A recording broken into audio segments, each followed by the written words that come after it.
We are starting with the next session. Please bear with us while we get the stage ready. Meanwhile, I take the pleasure of introducing the esteemed speakers. Of course, Ms. Archana Verma, Additional Secretary and MD, National Water Mission, stays back with us. So,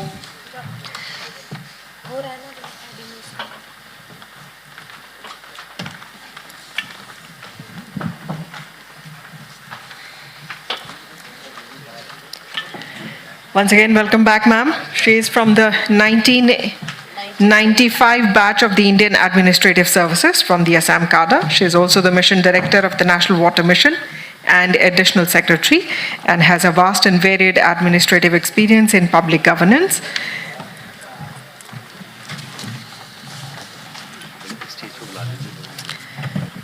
We warmly welcome back Dr. Eddie Morse, Rector, IHE Deaf Institute of Water Education.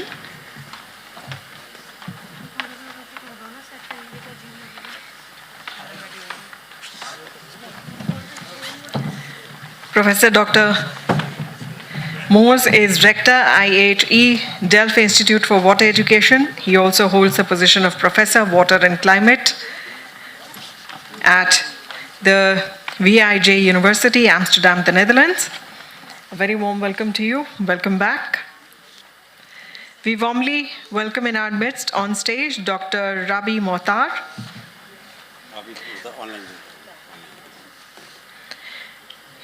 He also will be joining us online, a global water leader, serving as Governor of the World Water Council and Vice President of the International Water Resources Association, a renowned expert in water resources management with extensive experience in academia, research, and international policy development. Also, a warm welcome to Dr. Rajan Sudesh Ratna.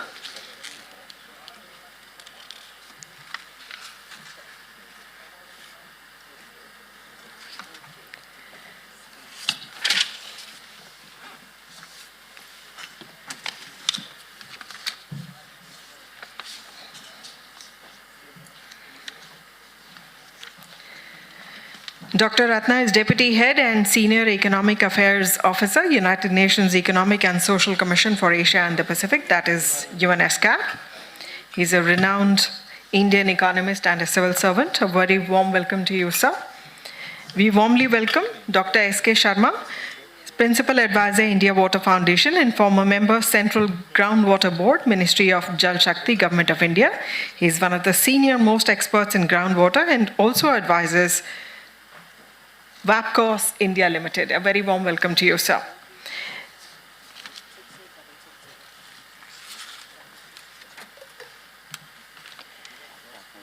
We warmly welcome Dr. Amitabh Tripathi. He is Senior Executive Director of WAPCOS India Limited. And of course, a warm welcome back to Dr. Kapil Narula, Senior Analyst at the Breakthrough Agenda Climate Champions team, a distinguished energy expert with extensive experience in energy economics policy and sustainability. And also joining us online will be Dr. B. Ravikumar Pillai, who is Professor of Practice, Indian Institute of Technology, Roorkee. He's a distinguished water resources expert with over 33 years of experience in national level planning, appraisal, and execution of India's water resources projects. I request you all to please kindly take your seats.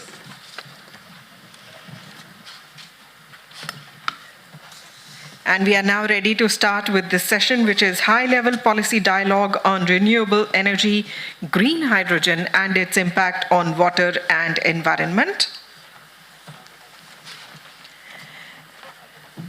The esteemed chair for this session, Ms. Archana Verma, and Dr. Eddie Morse is the moderator. And two of our speakers will be joining us online. So I now hand it over to the esteemed chair and the moderator. It's over to you, sir and ma'am.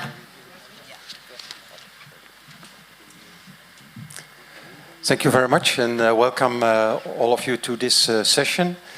I think in following up in the earlier session, we have this 7.5 minutes target, but fortunately we have a little bit more time, but we also have more speakers, but we will use it as efficient as possible because I think it's a quite interesting topic.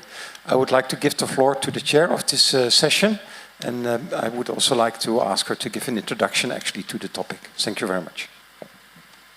Thank you so much, Dr. Eddie Mose, and welcome to everyone to this session. At the outset, let me confess that I am not an expert on this session, but because I had promised that I will attend, I was nervous enough to accept it as chair.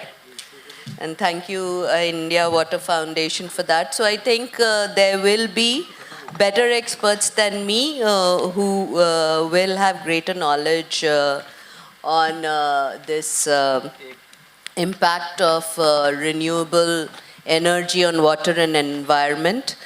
What I can say that in the policy space in the water sector, there is a growing consensus that yes, we need renewable energy, and since thermal energy has been one of the biggest, not only water guzzlers, but also one of the greatest polluters of water.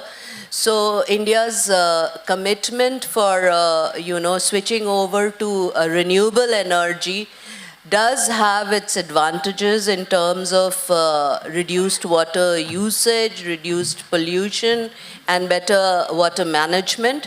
At the same time, it comes with its own challenges, like hydropower also leads to displacement and flora and fauna getting affected. Wind power also leads to a change in biodiversity and also affects migratory birds. Then we have solar also, which if not managed efficiently, does lead to a lot of issue and change in biodiversity of the area. But that said, we cannot throw the baby out of bath water, because any which ways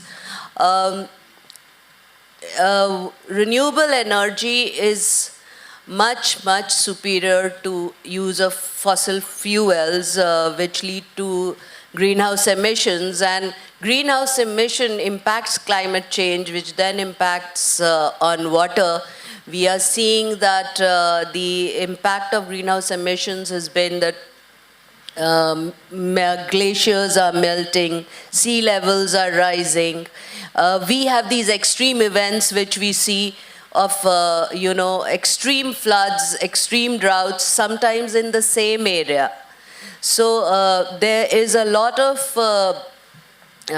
problems with use of fossil fuels. So one welcomes the switch over to renewable energy, but we need to factor in the challenges of renewable energy and its impact on water and environment. And this, I think, can be done, as everybody in the earlier session, like Saraswati sir and all was saying, with greater use of better technology, then increasing public consciousness, increasing public awareness, and also being context specific while implementing renewable energy projects. Like a wind energy project will not work in the Northeast. Similarly, solar will not work. So it's very important that when we implement it, we also have the specificity of the context, the hydrological and the geographical environment in mind when we are and ecosystem protection in mind while we are implementing these projects. So with that, I would like to give the floor to Dr. Rabi Mohtar, who's Governor, World Water Council, and Vice President, International Water Resources, for his observations. Oh, he's not there? he online? Yes.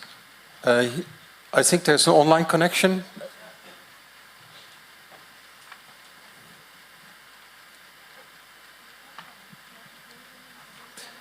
Just for the public, but also for the speakers, we have 2 online presentations actually in this session.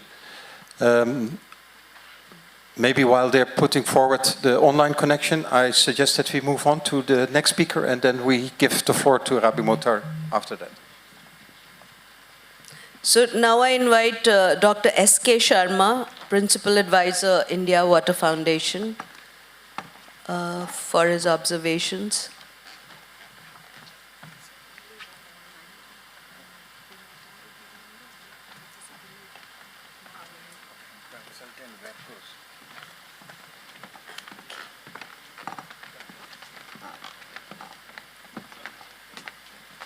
Who is?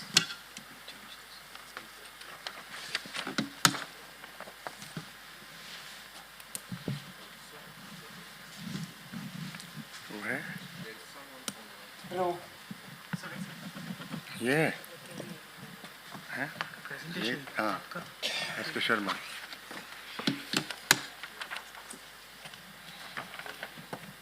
Good afternoon, everybody. Before they link me with my proposed presentation, I just want to link everybody with what the previous session said about groundwater. You see, many people talk about groundwater, but many students and research workers cannot define groundwater, cannot define water table. If I ask many people, students, what is water table? People keep quiet. It is the upper level of zone of saturation is called water table.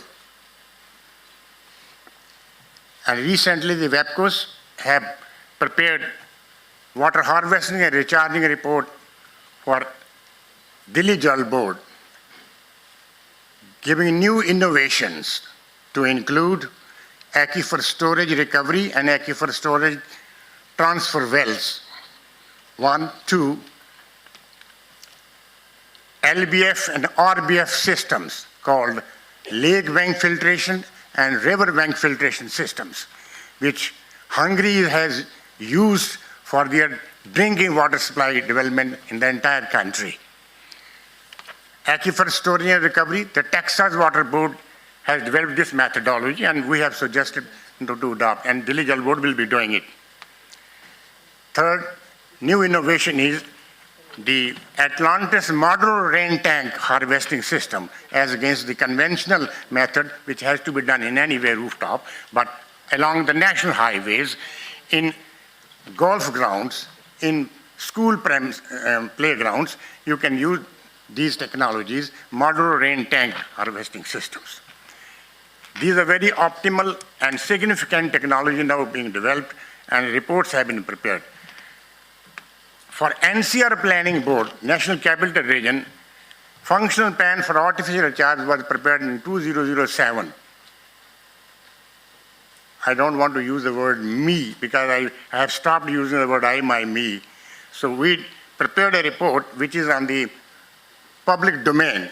You can see it, functional artificial recharge plan for NCR Planning Board, and still nothing has gone ahead of it. Only the report is left in report.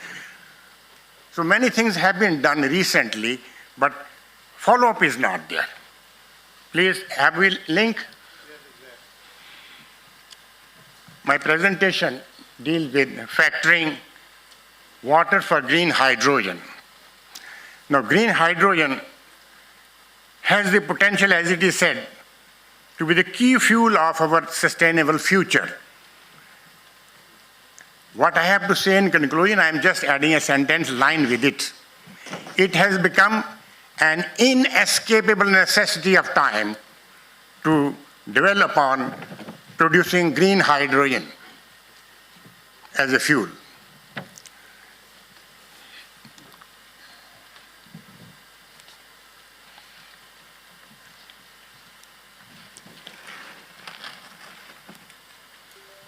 What is that? Is it working?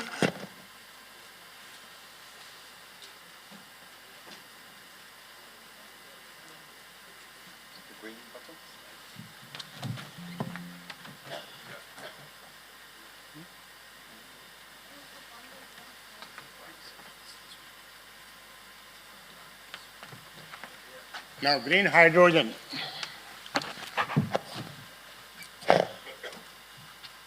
is produced via a method called electrolysis, which is powered by renewable energy, solar and the wind. And it has its importance now for our India for decarbonizing key sectors like transport, industry and power to help India meet its renewable energy and carbon neutrality goals. Why we need green hydrogen? Firstly, because it provides suitable way to store and deliver renewable energy. Secondly, because it can help decarbonize sectors. Lastly, because green hydrogen can contribute to scarcity by providing a way to store, transport energy and diversify energy source. Now, green hydrogen methods are fivefold. Electrolysis, which uses using electrolyte membrane, steam electrolysis, thermal decomposition of water, gasification, steam methane reform technology, which is being 90% efficient in producing hydrogen.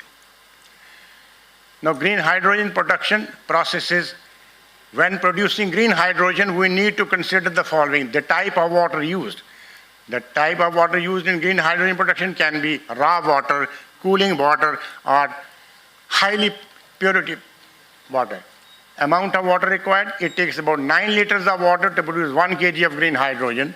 Water also need to be purified, which typically require 2 tons of impure water to produce 1 ton of purified water. Water treatment process, ultrafiltration, seawater desalination, and reverse osmosis and deionization. Hydrogen is produced by splitting water using renewable resources such as wind and solar through process called electrolysis. Raw water sources include the most common raw water sources for large-scale hydrogen are groundwater, treated water, and seawater. But each one has to be properly purified before it's used. Electric energy required for electrolysis of 1 liter of water. On an average, 1 liter of water assumes 4.5 to 5 kilowatt hour of electric energy, resulting in production of 1,200 to 1,500 liters of hydrogen gas. Now, India's hydrogen vision and goals. National Hydrogen Mission has launched in 2021 by the Government of India to promote the production, use and export of green hydrogen. Objective is to make India as a global hub for green hydrogen production and export by 2030. India's green hydrogen goal is to produce 5 million tons of green hydrogen by 2030, invest in green hydrogen projects and create an ecosystem for its production and storage. Now, policies and initiatives, as I told you, this is the funding problem. Funding has been proposed to develop green hydrogen technology and infrastructure. Focuses on creating green hydrogen hubs, electrolyzer manufacturing, and clean energy development. 500 gigawatt of renewable energy capacity by 2030, creating the foundation of green hydrogen production. Yes, please. More? Okay. Key players are government bodies, private sectors, and international collaborations. India's green hydrogen projects, National Thermal Power Corporation Green Hydrogen in Leh, Adani Group's investment in green hydrogen production. Large-scale initiatives include plans for hydrogen hubs in the states of Gujarat and Tamil Nadu. India's IL proposal to set up a green hydrogen plant in Panipat. Benefits of green hydrogen in India is sustainability, energy independence, economic growth, and export potential. Challenges in green hydrogen development: high production cost. Electrolysis is energy intensive. Storage and transport. Infrastructure for storing and transporting hydrogen is not widely available. Limited awareness and slow adoption in industries. The need for continued investment in research and development and scaling up production. Hydrogen economy roadmap. Emphasis should be on priority on in-country green hydrogen production, gradually replacing diesel trains by hydrogen train, zero emission transport system, reducing overseas import of hydrogen, constructing pilot hydrogen cities. Hydrogen generated from renewable electricity releases no greenhouse gas emission and is thus a key player against climate change. Opportunities for green hydrogen in India, renewable energy abundance, technological advancements, sectoral integration, global export market. Case studies, as I told you in lab, we have done, Reliance Industries is doing, Adani Group is working on these things. Future outlook for green hydrogen in India, governance support, technological advancements, and global leadership. A role of green hydrogen in achieving net zero by 2070. India's commitment to carbon neutrality relies heavily on scaling green hydrogen solution. It holds the potential to decarbonize sectors that are currently difficult to electrify. For India to succeed in achieving net zero green hydrogen must be integrated into country's energy, industrial and transport sectors.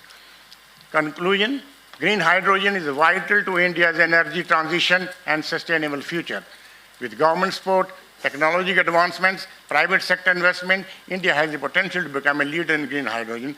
Call to action, accelerating research, infrastructure development, and international collaboration is crucial to achieving India's hydrogen. That's first, I said in the beginning, it has become an inescapable necessity of time to develop on developing green hydrogen. Thank you.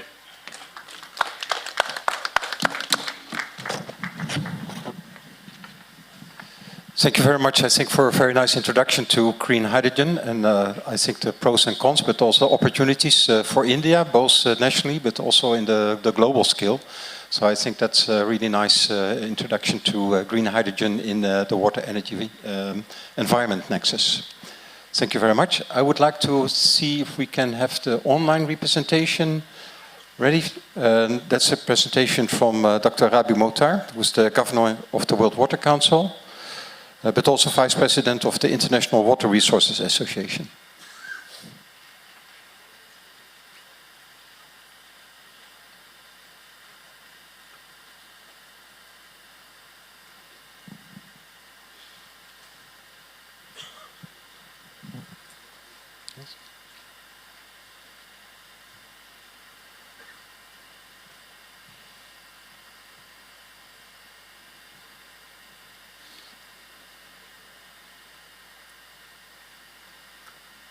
Hello, my name is Rabi Mokhtar, professor at Texas A&M University, Biological and Agricultural Engineering, Civil and Environmental Engineering, and also the senior advisor for the Energy Institute on the Resource Nexus. Thank you for the kind invite. I will be talking about system approaches to water management and to sustainable development in general.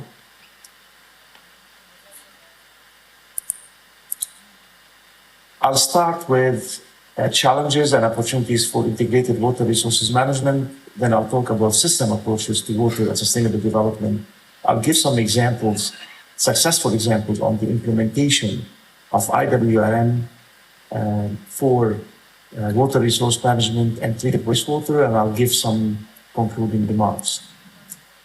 The situational analysis of water management is summarized as a sectoral approach which is unsuccessful in resource allocation from a system perspective. It has limitations to predict emerging hotspots or regions with impeding resource challenges. It also has limitations to consider effects of multiple sectors and stakeholders and to consider holistic and synergistic activities between sectors and trade-off outside the water sector. It also has limitations in providing stakeholders to equitable decision-making. Last but not least, it has failed to be feasible as a frame to frame long-term sustainable policies as impacts climate change and economic growth pose unprecedented challenges. The current water management practices, we do have a critical issue of the water environment, that water as a system that impacts other systems and is being impacted by other systems, including the food, energy, and systems, such as systems approaches is needed to address the water issues. Currently, water governance and water management are dealt with in isolation from other systems, And some solutions lie outside the water sector that are not being realized for that reason. There is a trend, however, there is an awareness of the need to approach water management and governance as a system. However, there are few success stories to incentivize stakeholders to adopt these system-level approaches. The task force dealing with transversality of the water system published 2 years ago a report opening up the integrated water resources management to include energy, food, health, and education. That approach is what is highlighted on the screen. And you will see here in the blue part is that the enabling environment, the institution framework, the management and technical instrument, and investment and financing are the 4 basic pillars of IWRM. Clausen and Smith, or Smith and Clausen 2015, added the dynamic management of change and the bridge to strategy and problem solving at that time. What I will be introducing in this report, what I'll be describing in this report, 4 additional pillars, namely to identify sectors impacted and assess the interaction of those sectors with water, identify solutions at the system level that engage the entire stakeholders, and then engage and train stakeholders, last but not least, to identify synergies and solutions. So those are the 4 additional pillars. In addition, you're going to look here at the additional stakeholders that are outside the water sector. It's the health, the energy, the education, the peace, industry, nature, food, and people. Additionally, it's not only bringing these sectors, but it's a two-way interaction. It's water and health, water and energy, rather than having water the only stakeholder focusing on, but it's expanding those into dialogue among these sectors. So let's look at some of the examples that have actually implemented this and have been published. This is in Matagorda County, which is the outskirts of Houston, Texas. It has a huge agriculture area, but it also has a home for one of the largest energy generation units that feed into Houston, Texas. So the land use in this area is a mix between development, heavy population, agriculture, and other cultivated crops. So there's a huge competition of water between these sectors. And as a result, and because of the expansion of Houston, the agriculture land has been shrinking and the community has been suffering quite a bit. So the questions and the objective that we're looking at is how does the water, energy, food nexus approach can help in water-related infrastructure decisions to mitigate water stresses in Matagorda County.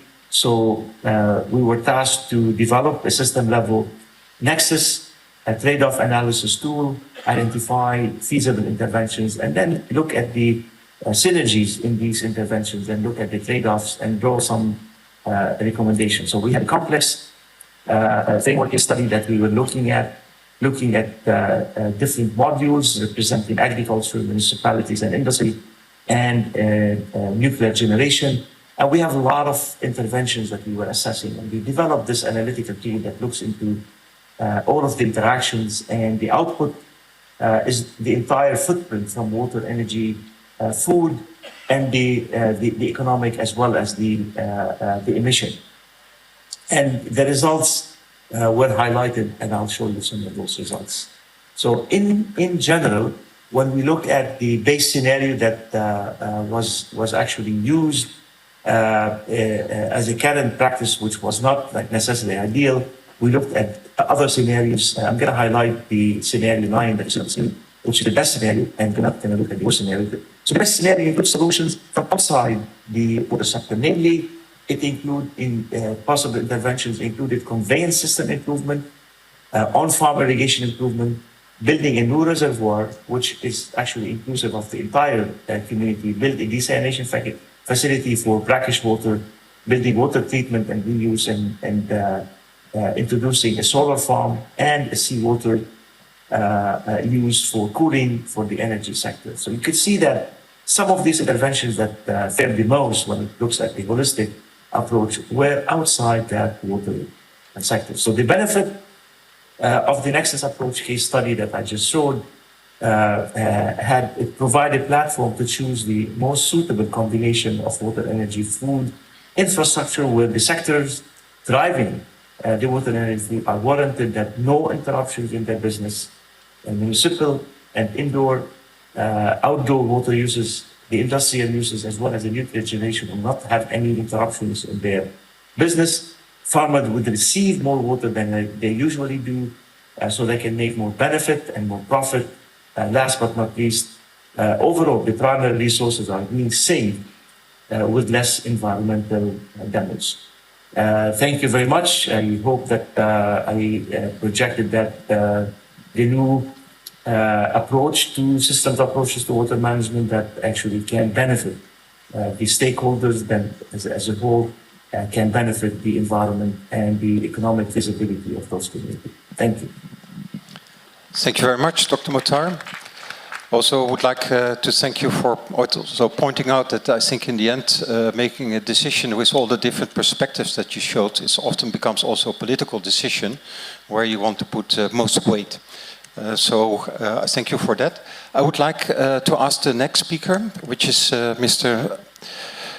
Rajan Ratna, Deputy Head of South and Southwest Asia Office of UNESCO. Thank you. Thank you, and for getting the floor again. On this issue of the renewable energy and green hydrogen, again, I will draw some lessons coming in from the region of South and Southwest Asia. Towards the transition to the green energy, there are countries who have indicated for achieving the net zero, and we need to keep that in mind. So like Bangladesh has opted for 2050, India for 2070, Maldives in 2030, Nepal 2045, Pakistan 2050, and Sri Lanka 2050. But if one sees and one studies there that the region has a solar energy potential of 939 gigawatts in terms of renewable. For the wind energy, the potential exists for 1,289 gigawatts, and the hydro energy has a potential of 350 gigawatts. But only 3.8% of total solar capacity, 3% of wind, and 18% of hydro has been developed so far. That means there are a lot of gap still exists in optimizing their use. The hydro share is high, definitely because of Nepal and Bhutan, who are producing and are exporting it to India, so being the surplus in that. We saw the presentation, which was on green hydrogen mission of India. I won't touch upon that, but definitely looking into, there are still some concrete policy framework with targets as an alternative fuel option is required in that direction. The other aspect is when we look at water as a source of energy, whether it is through hydroelectricity or through hydrogen, both have different pros and cons. And if you see water as a hydroelectricity, you have to construct a dam, which may lead to displacement of the local communities. So it brings social challenges, as well as we have seen certain environmental challenges are faced on that account. And then the water is rechanneled. Either it goes into the farming system, which we also saw for agriculture, because not only India, many of the neighboring countries are also dependent on water for agriculture. The other issue is also rechanneling of the water, and therefore some redistribution of the water may also have challenges for the local communities. In terms of hydrogen as green hydrogen, the biggest challenge is it's very energy intensive. So compared to other green energy, this is very, very energy intensive, and therefore technological upgradation solutions are essential as to how it can be used. Hydrogen can be, the green hydrogen can be a solution to the circular economy. It can have a low carbon and low pollution. But when we talk water as a source of energy, again, when I was talking in the previous session, the challenges of cross-border dimensions also come, and it may see the conflict between the nations, and that is what also we need to address too. Now, since in total energy mix, the share of renewable, the growth of share of renewable is not very, very positive, and therefore much need to be done. Financing for green energy is another important issue which the countries are, discussing, because when you are talking about energy dimensions, it requires a huge investment, and mostly coming from the government. Now we see the private sector also, but then it has the cost for the consumer, which needs to be looked into mind. The second aspect is there a possibility of bringing foreign direct investment, which will also bring the technology to the country when we are talking about going towards the green energy system? And Bhutan, Nepal, of course, has shown, because there is a lot of investment which has gone from India in their high-level electricity, and there is a buyback arrangement from that. So it's a win-win situation across the border for these 2 countries or 3 countries. There is an effort, very recently we saw there is a cross-border electricity trade between Nepal, India and Bangladesh for supply of electricity from Nepal to Bangladesh. So the issues relating to power regulation and distribution, which is mostly in the hands of government, and especially if it has a cross-border dimension, also need to be looked into. And therefore that brings into cooperation and transfer of technological know-how among the countries for reaching towards that. What we have been prescribing, looking into, is one, promotion of cross-border electricity trade, because that can be a game changer for many of the countries. Within India also, we have been working on Northeast, and we do understand hydroelectricity in Northeast is a big challenge because of other issues. But Sri Lanka has shown a very successful case of micro-hydrogen generation, which perhaps could be a good way out in Northeast part of India.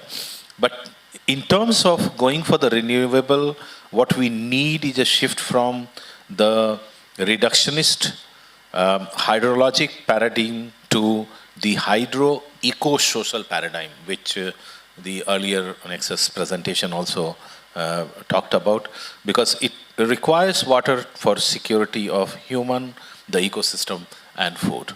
And technology for that is very, very important. Thank you. Thank you very much, Dr. Ratna. I think you also pointed out the potential, I think, that's there, but also that collaboration is one way how to also open up this potential in the region. And I think also demonstrating quite nice the link between water and energy. I think you also touched a little bit on the problem in energy is storage, where water can play an important role. I would like to move to the next presenter, which is Dr. Tripathi. Dr. Tripathi is the Senior Executive Director of WAPCOS. Good afternoon, and thank you all. And first of all, I would like to extend my thanks to India Water Foundation for inviting WAPCOS and me for sharing our thought and experience. A lot has already been spoken about the renewables impact on water, environment, and so on, which is largely the positive, so I would not go on to those things. We are at a juncture where we are looking at that we will leave this planet severely damaged, if not dead, for our future generation. And as ma'am has already pointed out, that this situation is because the 2/3 of the energy which we produce are from fossil fuels. And you look at last 100+ years, this generation of energy through fossil fuels were going on, and we didn't even realize that where we are heading for. So, before touching upon the other aspect, I would like to emphasize that this is now, renewables are not an option, it is a must case for all of us. Now we have seen, because we have seen in the past, history suggests that generally technologies take a lot of time to mature, we don't realize, we opt them, we go ahead and move, and then ultimately they fail on course, and we don't offer any mid-course correction. Today, we are looking at staggering and intimidating numbers in terms of net zero and carbon neutrality. And suddenly, in last decade or so, there are a lot of talks in terms of energy transition. It's not transition the right word. Some other word should be taken, because where you are producing something, 2/3 of your energy from a particular manner, and then you suddenly are trying to switch over to something else. And that too are very much challenging in terms of technology. So I think this is the overall scenario. We have to be very mindful, because in past we have seen that the technologies do fail because we jump onto it and then we realize that it's not going to be workable. In WAPCOS, being into energy sector for the last 3-4 decades, I would like to share a few quick points. In my opinion, the large transition will take place in terms of solar. And I think, in my personal opinion, the disposal of solar is not adequately addressed or understood as of now. The kind of numbers in solar we are looking at in, say, next 10-20 years, and the kind of disposals it will take, and it will have a cascading impact on the environment and other issues, I think it would be very difficult. And one more thing, there is no circular economy into disposal as of now in solar. So we are thinking that in 20-30 years the people will replace, but I don't think so. So there is a need to bring circular economy into the solar as a whole. Otherwise, we'll be looking after 10 years or 15 years down the line that this is also not workable. So a more granular approach is required when we are adopting particular technology and their financing and economy, so that this whole process can see the light of the day. So this is one point, particularly in case of solar, because of the staggering number, I feel also intimidated as to how this whole things will pan out. In WAPCOS, we are very much, leader in case of the pump storage. In fact, the energy storage area is one area which is largely neglected for the last many years. And as on today, when we speak, the proven technology in energy storage, when we talk about renewables, transition energy storage is a must. And you see, I recall my days when in fact in Purulia pump storage project, my company was the first, was involved in pump storage project of 900 megawatt. In 2009, after full 20 years when it got commissioned, we used to go to the clients and the governments with the proposal of the pump storage project. People used to say, oh, come on, kya bol rahe hain aap? 100 megawatt हमको लगाना पड़ेगा और हमें 75 मिलेगा. It is simply not workable. So that was the psyche just 10-15 years back. And today you look at, everyone is talking about the pump storage project. My second point I would like to emphasize here, that technologies take time to mature, and they have their intrinsic technical challenges. And if you look at from the macro level or superficial level, they are bound to fail. And we have seen a number of sectors when mega investment and projects go wrong in the planning stage and implementation take place and investment come, and that it doesn't pan out the way it was envisaged, then the whole sector is damaged. So in my opinion, pump storage is one sector. There is so much of talk about pump storage in India, but I am very much concerned as to how it will pan out. One small example in case of pump storage project with respect to the water, a very simple example, that the pump storage projects are being announced and planned all over the world, and particularly in India. You see, we are again and again emphasizing the fact that the high head pump storage scheme should be ranked first, because they have a lower water footprint, but people are not giving much weightage to it. What will happen? Many pump storage projects will go under construction which have a large water footprint because of the low head. and ultimately they will be rendered unviable or may not attract good investment. So such small and very specific technical things has to be looked into by the system. And thirdly, when we are looking at such a staggering number, do our systems have the capacity and the skills to deal with such kind of number at different level, like for example, the appraisal, the clearances, the kind of geological and the interaction with these technology with the nature. All these things, do we have the capacity, the numbers, the scale, are to be looked into very carefully at the policy level. So I think these are some of the points based on our experiences. I can conclude that we have to have a very granular kind of approach towards the technology which we use. Then the capacity building is very important, and then the ranking and the technology which we are adopting should be looked into very carefully, and all the stakeholders should be very, very well connected, and holistically they should be consultations with them, so that this whole process of energy transition we take forward. We should not land up in a situation where down the line 10, 15 years we are staring at a situation where we are having no other way to escape. As we are in today, last 100 years thermals were there, and now we are looking at these carbon zero neutrality and net zero situations. So these are our experience in WAPCOS, and thank you very much for providing me the opportunity to share my experience. Thank you, sir. Thank you very much, Dr. Tripathi. I think you added, a couple of very important points also to the discussion. One is also about circularity with solar panels. I fully agree with you there. I also very much appreciated what you said about capacity development, because I do think that if we're introducing new techniques, we need people that are able to operate and maintain those techniques as well. I would like to move on to our last speaker of this session, which is Dr. Kapil Narula. He's Senior Analyst of the Breakthrough Agenda from the Climate Champions Team, COP28.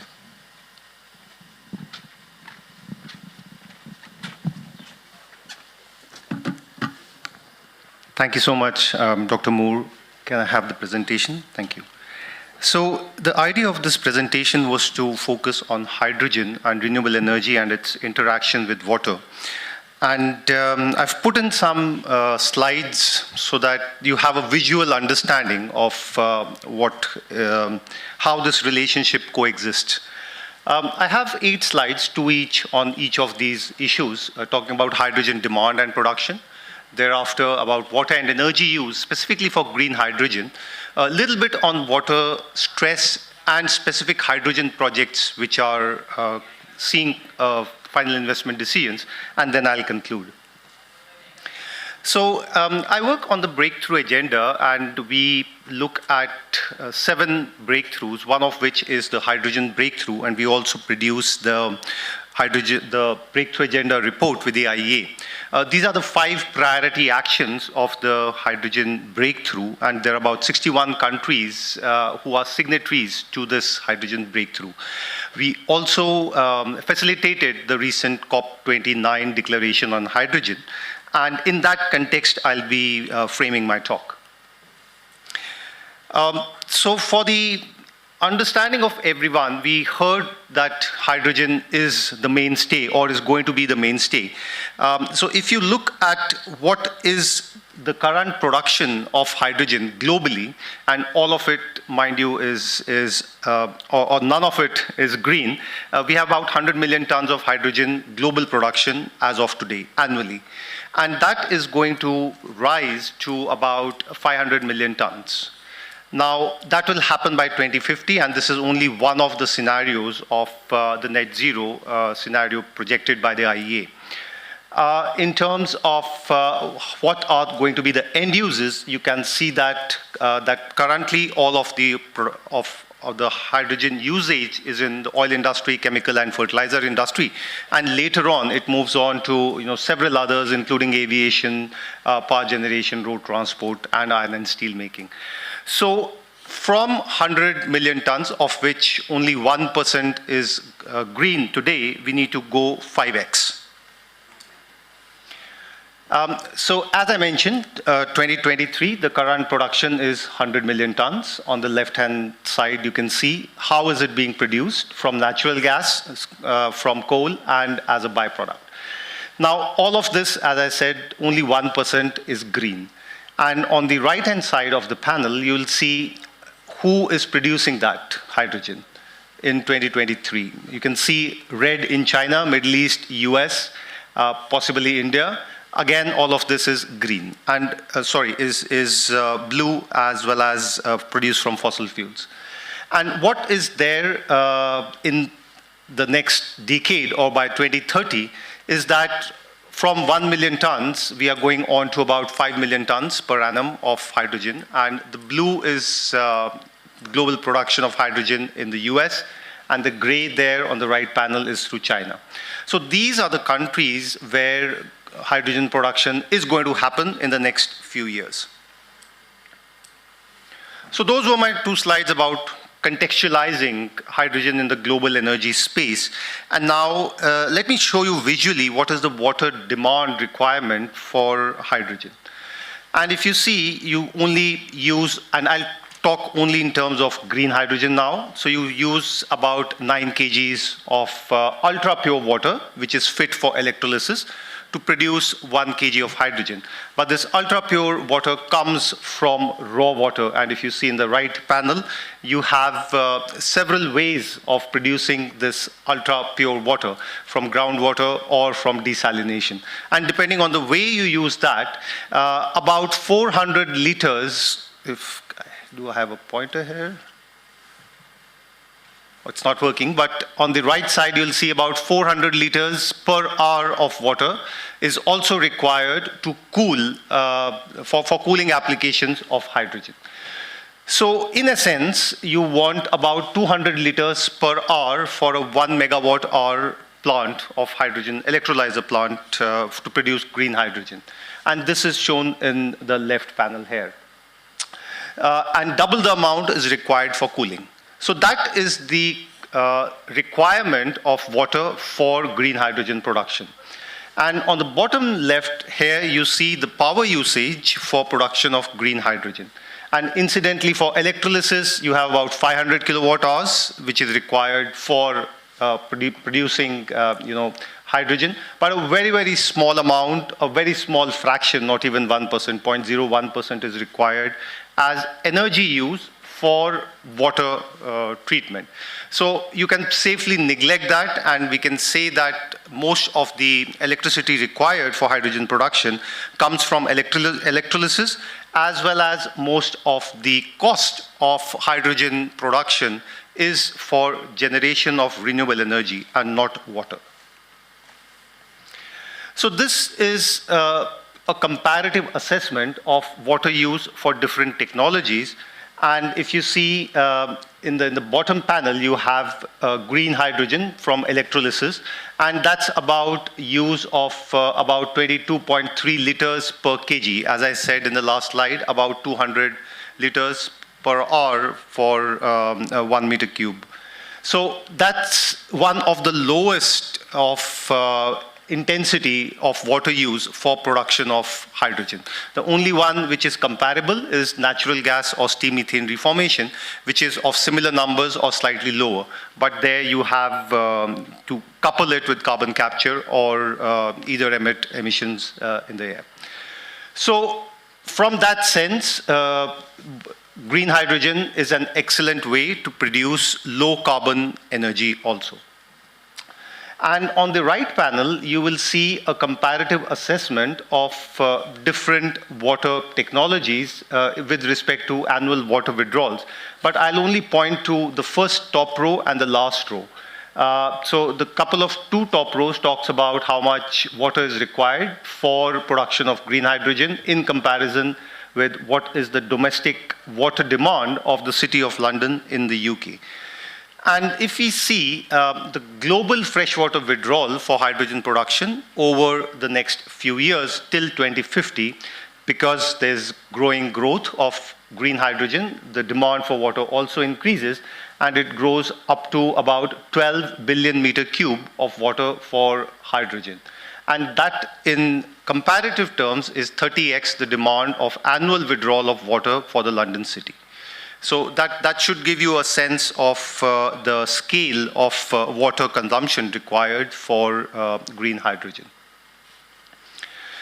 So that completes 2 slides on hydrogen production and a little bit on how our water demand is growing and what is the water stress being faced in the context of hydrogen. Thank you. 1% increase per year, water withdrawals, inequity again, looking at high income, upper middle income and lower middle income countries. And this is how, if you pan out the last water stress map and hydrogen production facilities which are coming up specifically in the US, EU, and if you see in the Asian, South Asian and Middle East region. So heavy water stress in regions where hydrogen projects are planned. And specifically looking at countries in terms of US, rest of the world, G20, India, EU, and China. But I'll point to that 99% of the hydrogen projects being planned in India are in high water stress regions.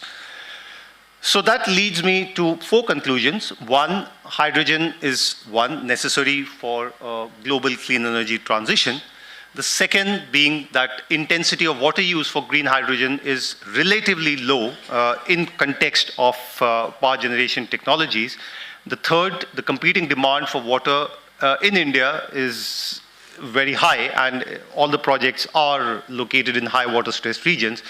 Therefore, the last conclusion should be that hydrogen projects, there should be a careful consideration in terms of where you are locating them spatially and geographically in India. Thank you so much. Thank you very much, Dr. Narula. I think it was a very nice exposition on the things that we should consider when we would like to introduce green hydrogen. And I think that brings us back to what the session is about, the Water, Energy and Environmental Nexus, where you look at those different aspects to consider what is the best step forward in which particular region. I would like to close the session with a request to the chair for a short closure before we release everybody for lunch. Thank you. I think we had a very enriching session and there were some takeaways from the session which I would like to elaborate on. One is the inevitability and advantages of using renewable energy vis-a-vis fossil fuel, that it is inevitable and there are several advantages. Second presentation, few presentations were on the evidence-based, implementation of project and analyzing the cost-benefit ratio, which was also highlighted that sometimes even if the project cost is high but the environmental cost is low, it is acceptance. And then one of our friends also highlighted that there is enough potential for the expansion of renewable energy, but currently we need to grow at a faster pace than we are. But at the same time, I really liked the word of caution exercised by our speaker from WAPCOS, that technology takes time to mature, and it is very essential that the trade-offs or the problems in implementation of the technological solutions, which may seem very in and superior at the time, may have a ecological cost later. Like for example, in water, I can give the example of Punjab and Haryana, which gave us the green revolution and food security. But today, Punjab and Haryana are facing the greatest water stress because of cultivation of an overdependence on paddy and wheat. We never anticipated that the green revolution would also lead to such cataclysmic disaster for Punjab and Haryana as states because of the decreasing groundwater table which they are facing. So yes, we also need to see that the challenges, I mean, we need to anticipate the challenges in the adoption of non-renewable sources of energy, and also do mid-course correction if needed. So thank you for a very enriching session from all of you. Thank you. Thank you, esteemed chair. Thank you, esteemed moderator. And thanks to all our esteemed panelists who made it a very enjoyable discussion. May I quickly invite on stage Dr. Arvind Kumar, President, India Water Foundation, to kindly do us the honors of presenting mementos for this session as a token of our appreciation and thanks. We start by thanking Dr. Eddie Morse, Rector, IIT Deaf Institute of Water Education, who was also the esteemed moderator for this session.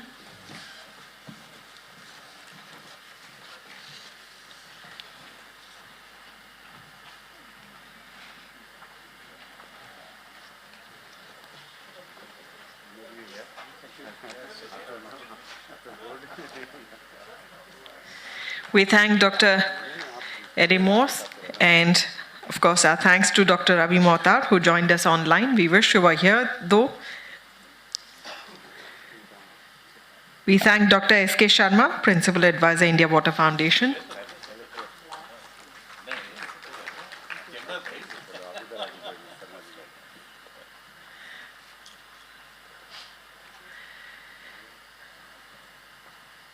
Our thanks to Mr. Rajan Ratna, Deputy Head, UNSCAP.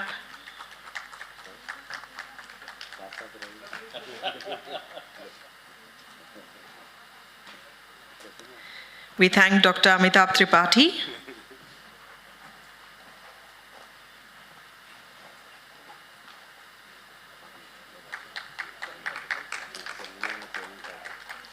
Our thanks to Dr. Kapil Narula.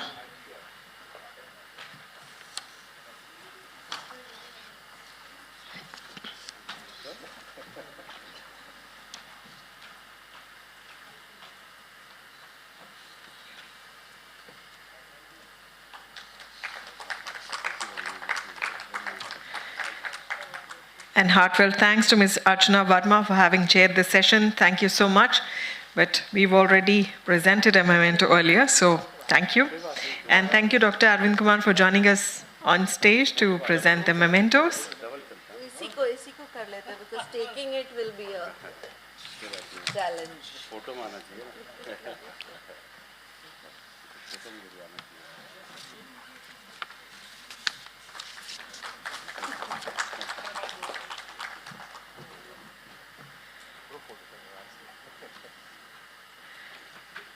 Thank you all.